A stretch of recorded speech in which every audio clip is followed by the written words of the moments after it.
प्यारे बच्चों, आज हम कक्षा 9th की प्रश्नावली 6.1 के प्रश्न संख्या 3 से शुरू करते हैं। इसमें पहला प्रश्न है कि ये जो आकृति दी गई है इसमें कोण पी क्यू आर बराबर पी आर क्यू, मतलब ये दोनों कोण बराबर हैं। तो हमें ये सिद्ध करना है कि बाहर वाले कोण पी क्यू एस और पी आर टी ये दोनों भी बराबर होंगे। तो जैसा प्रश्न में दिया था उसी के अनुसार सबसे पहले हमने लिखा है, दिया है त्रिभुज पी क्यू आर में, इस पी क्यू आर त्रिभुज में कोण पी क्यू आर ये वाला कोण पी आर क्यू के बराबर है और हमें सिद्ध करना है कि कोण पी क्यू एस बराबर है कोण पी आर टी, मतलब ये बाहर वाला कोण इस कोण के बराबर है। तो उत्पत्ति में हमने सबसे पहले क्या लिखा कि बच्चों हम सबसे पहले केवल इतना चित्र देखेंगे। तो ये दोनों कोण जो है वो रैखिक युग्म में बने हुए कोण है और रैखिक युग्म में बने कोणों का मान होता है 180।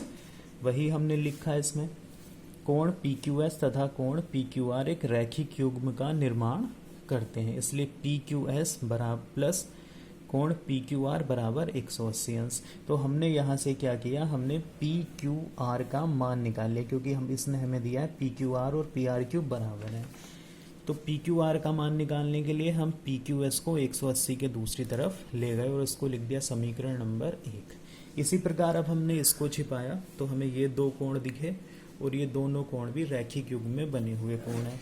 उस बात को हमने फिर से लिखा, पी आर टी ये वाला कोण प्लस पी आर क्यू, इन दोनों को मिला के भी 180 अंश होना चाहिए क्योंकि ये रैखिक युग्म में बने कोण हैं। फिर हमने यहाँ से पी आर क्यू का मान निकाला तो पी आर टी को आर एच एस में लेके 180 अंश में से हमने उसको घटा दिया। इस प्रकार हमें समीकरण 1 एवं 2 प्राप्त हो गई। और फिर हमने लिखा चूंकि हमें ये जो दिया गया है पी क्यू आर बराबर पी आर क्यू, अब हमने समीकरण 1 और 2 से पी क्यू आर और पी आर क्यू का मान लगाया, ये देखो तो मान आया 180 अंश माइनस कोण पी क्यू एस, ये पहले का मान रखा हमने और दूसरी तरफ समीकरण 2 से पी आर क्यू का मान रखा। उसके बाद हमने क्या किया, 180 को आर एच एस से उठा के एल एच एस में ले गए, ये इधर प्लस का था तो इधर जाके माइनस का, 180 से 180 कट गया और इधर बचा माइनस का कोण पी आर टी। अब इधर बचा माइनस पी क्यू एस, इधर बचा माइनस पी आर टी, तो हमने माइनस से माइनस को काट दिया और आया क्या पी क्यू एस बराबर पी आर टी। यही बच्चों हमें इसको में सिद्ध करना था। अब बच्चों आगे करते हैं चौथा प्रश्न। इसमें कहा है कि आकृति में x प्लस वाई बराबर है w प्लस जेड, मतलब ये x और y का मान इन दोनों का योग इन दोनों के योग के बराबर है। तो हमें ये बताना है कि ए ओ बी एक रेखा है, ए ओ बी मतलब ये एक पूरी ए ओ बी ये एक सीधी रेखा है। तो हमने लिख लिया, पहले हमें दिया है इसने x प्लस वाई बराबर w प्लस जेड, जो यहाँ दिया था वही हमने लिखा। फिर सिद्ध करना है, क्या सिद्ध करना था, हमें ये सिद्ध करना था ए ओ बी एक रेखा है। अब हमने इसको कैसे हल किया, तो मैंने यहाँ लिखा उपपत्ति। उपपत्ति में हम देखते हैं ये जो कोण x है, y है, z है, w है, ये सब एक ही बिंदु O पर बने कोण हैं। तो यहाँ लिख देता हूँ एक बिंदु O पर बने कोण है। चूंकि एक बिंदु पर बने कोणों का योग होता है 360 अंश, जैसे रैखिक युग्म में बने कोणों का योग 180 अंश होता है, वैसे ही एक बिंदु पे बने कोणों का मान होता है 360 अंश। तो फिर हमने यहाँ लिखा एक बिंदु पर बने कोणों का योग बराबर 360 अंश। उसके बाद हमने क्या किया, हमारे जो कोण थे वो थे x, y, z, w, सभी का योग लिखा x plus y plus w plus z बराबर 360 अंश। अभी तो हमें ये चार अलग अलग कोण दिख रहे हैं। अब हम इसको दो कोण बनाएंगे, दो कोण यहाँ से बनाएंगे जहाँ से दिया है क्या x प्लस वाई बराबर w प्लस जेड। तो हम इन दोनों w प्लस जेड की जगह भी x प्लस वाई लगा देंगे।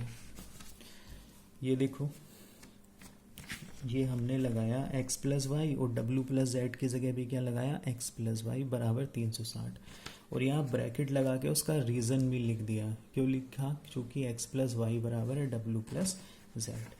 अब हमने इसको आगे हल करना है। हल कैसे किया, हल किया x और x हो गया 2x, y और y हो गया 2y, तो 2 कॉमन लिया, x प्लस वाई बराबर 360, x प्लस वाई का मान आ गया 180। अब चूंकि ए ओ बी ये है ना, ए ओ बी ये रेखा, इसके एक ही ओर मतलब ऊपर की तरफ के कोण लिए एक ही ओर बने कोण है x और y, इसके एक ही ओर बने कोणों का योग 180 अंश आ रहा है, अतः एक्स वाई एक रैखिक युग्म का निर्माण करते हैं। चूंकि अगर रेखा के एक बिंदु पर बने कोणों का योग 180 अंश होता है तो हम रैखिक युग्म बोलते हैं।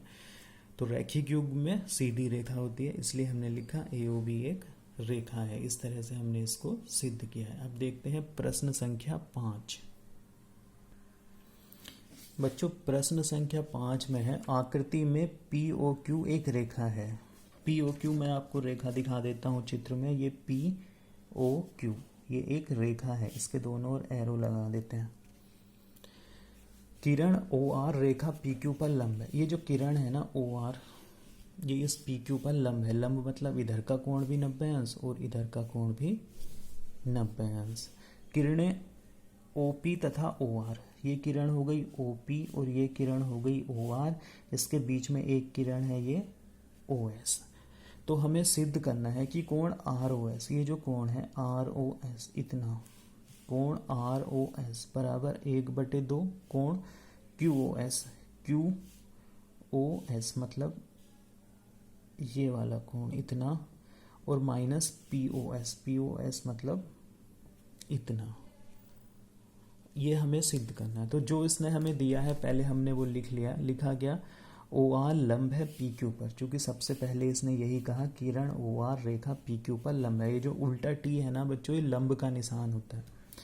तथा किरण OP तथा OR के बीच में एक किरण OS है। उसके बाद हमें जो सिद्ध करना था वो हमने लिख लिया। सिद्ध करना था कोण ROS बराबर 1/2 कोण QOS माइनस कोण POS। अब हमने देखो इसको किस तरह से सिद्ध किया। सबसे पहले मैंने लिखा, आपको 2 लाइन दिखा देता हूँ। चूंकि OR लंब है PQ पर, ये बात तो इसने हमसे पहले ही कही कि ये जो OR है वो लंब है PQ पर, इसलिए कोण QOR जितना होगा उतना ही कोण POR होगा। और लंब है तो दोनों का मान कितना होगा 90 अंश, इसलिए लिखा कोण QOR बराबर कोण POR बराबर 90 अंश, दोनों का मान 90 अंश। अब बच्चों हम इसमें ROS निकालने के लिए हम ROS का मान 2 तरह से निकालते हैं, फिर उन दोनों समीकरणों को जोड़ते हैं।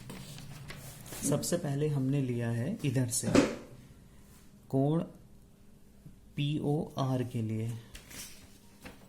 तो कोण POR जो है हमारा वो 2 कोणों से मिलके बना है। एक तो इसमें लगा है कोण POS इतना, ये, और इतना ऊपर को ROS। तो मैंने लिख दिया कोण POR बराबर हो गया कोण POS प्लस कोण ROS।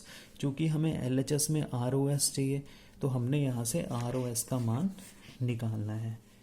तो उसके लिए क्या किया, POR की साइड में उठा के POS ले आए और बराबर रह गया ROS। इसको घुमा के लिखा ROS बराबर POR माइनस POS। यहाँ हमने POR का मान भी लगा देना है। POR का मान हमें पता ही है 90 अंश है, तो कोण ROS बराबर हो गया 90 माइनस कोण POS। इसको लिखा समीकरण नंबर 1। इसी प्रकार अब हमने कोण QOS लिया बच्चों। कोण कौन सा लिया, QOS, ये बड़ा वाला QOS। इस QOS में क्या किया, QOS बराबर होगा, ये भी 2 कोणों से बना है QOS। एक तो है इसमें ROS और दूसरा है QOR, मतलब ROS। एक तो ये कोण है और दूसरा ये कोण है। तो QOS बराबर हो गया QOR प्लस ROS। उसके आगे हमने यहाँ किया है, इसमें देखते हैं। अब क्या किया, QOR को RHS से उठा के LHS में ले आए और बराबर में रहा क्या ROS। तो ROS बराबर हो गया QOS माइनस QOR। चूंकि हमें पता है QOR का मान कितना है 90 अंश, तो हमने 90 अंश लगा लिया। समीकरण 2 हो गई। उसके बाद हमने क्या करना है, समीकरण 1 और 2 को जोड़ लेना है। तो समीकरण 1 व समीकरण 2 को जोड़ने पर तो LHS में LHS जुड़ता है, RHS में RHS। पहले ROS लिखा, फिर इधर का भी ROS लिखा, फिर पहली समीकरण का RHS लिखा 90 माइनस कोण POS, फिर दूसरी समीकरण का लिखा QOS माइनस 90। अब बच्चों ये प्लस का 90 है, ये माइनस का, तो ये दोनों आपस में कट गए। इधर ROS और ROS मिलके हो गया 2 ROS, और ये माइनस का P O S plus Q O S, इसको थोड़ा सही करके लिख लिया। क्यू ओ एस को पहले लिखा, पी ओ एस के बाद में लिखा है, जो 2 था फिर इधर जाके हो गया 1/2 Q O S minus P O S. और बच्चों यही लाइन हमें सिद्ध करके दिखानी थी। अब इस प्रश्नावली का आखिरी प्रश्न देखते हैं, प्रश्न संख्या 6। प्रश्न संख्या 6 में है, यह दिया गया है कि कोण एक्स वाई जेड बराबर है 64 अंश। एक्स वाई को बिंदु P तक बढ़ाया जाता है, मतलब इस कोण की जो भुजा एक्स वाई है उसे P तक बढ़ाया है और दी हुई सूचना से एक आकृति बनानी है। यदि किरण बाई क्यू कोण जेड बाई पी को समद्विभाजित करती है तो कोण एक्स वाई क्यू बताना है और प्रतिवर्ती कोण क्यू वाई पी के मान ज्ञात करने हैं। तो बच्चों सबसे पहले हमने इसका चित्र बनाने की कोशिश की है। चित्र में हमने क्या किया, जैसे इसने बताया एक्स वाई जेड जो 64 है, तो ये हमने एक्स वाई जेड एक कोण बनाया। फिर इसने कहा कि एक्स वाई को बिंदु P तक बढ़ाया गया, तो इस रेखा को हमने आगे P तक बढ़ा दिया। फिर ये इसने कहा यदि क्यू वाई किरण Z Y P, Z Y P यही कोण बनता है जेड वाई पी, इसके बीचों बीच हमने एक रेखा खींच ली क्यू वाई और इस प्रकार खींची कि वो इसे समद्विभाजित करती है। समद्विभाजित मतलब जितना कोण ये होगा उतना ही कोण ये होगा। उसके बाद इसने कहा कि तुम बताओ कोण X Y Q, X Y Q मतलब ये इतना कोण कितना है ये बताना है और उसके बाद ये प्रतिवर्ती कोण बताना है। तो जैसा इसने कहा है वैसे हमने यहाँ लिख लिया है कि एक्स वाई जेड 64 अंश है, एक्स वाई को P तक बढ़ाया गया है और बाई क्यू जेड वाई पी को समद्विभाजित करता है।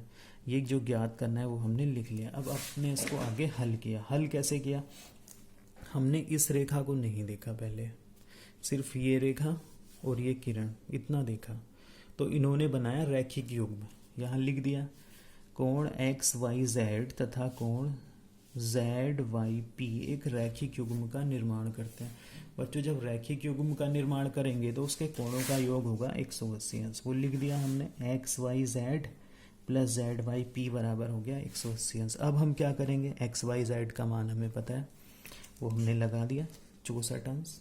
फिर जेड वाई पी का मान निकालने के लिए 64 को RHS में ले गए उठा के, फिर जेड वाई पी का मान आया कितना 116 अंश, इसको घटाया।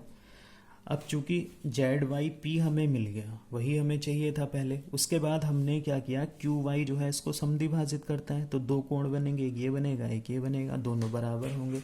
ये लिखा किरण Y Q Z Y P को समद्विभाजित करती है, इसलिए जेड वाई क्यू ये इधर वाला कोण बराबर पी वाई क्यू और बराबर दो कितने होंगे ये जेड वाई क्यू के आधे के बराबर होंगे। आधे का बराबर कितना आया 58 अंश। तो जेड वाई क्यू का मान भी 58 हो गया और पी वाई क्यू का मान भी बच्चों कितना हो गया 58 अंश। अब फिर से चित्र देखते हैं। हमें सबसे पहले बताना है कोण X Y Q, X Y Q. तो एक्स वाई क्यू ये जो इतना कोण है ना, ये ऐसे जिस पे मैं पेन घुमा रहा हूँ एक्स वाई क्यू, ये 2 कोणों से बना है। एक है एक्स वाई जेड, दूसरा है जेड वाई क्यू। तो हमने एक्स वाई जेड का मान लगाया 64, जेड वाई क्यू का लगाया 58 और निकल के आया 122। उसके बाद हमें बताना था प्रतिवर्ती कोण पी वाई क्यू या क्यू वाई पी। तो प्रतिवर्ती कोण मतलब ये इतना कोण और प्लस नीचे का ये रिजु कोण। एक तरीका तो ये है, एक का मान 122 है और नीचे वाले का 180 है। दूसरा तरीका ये है कि हम इस कोण को 360 में से घटा लें तो ये पूरा कोण आ जाएगा। बच्चों आज के वीडियो में इतना ही है, धन्यवाद।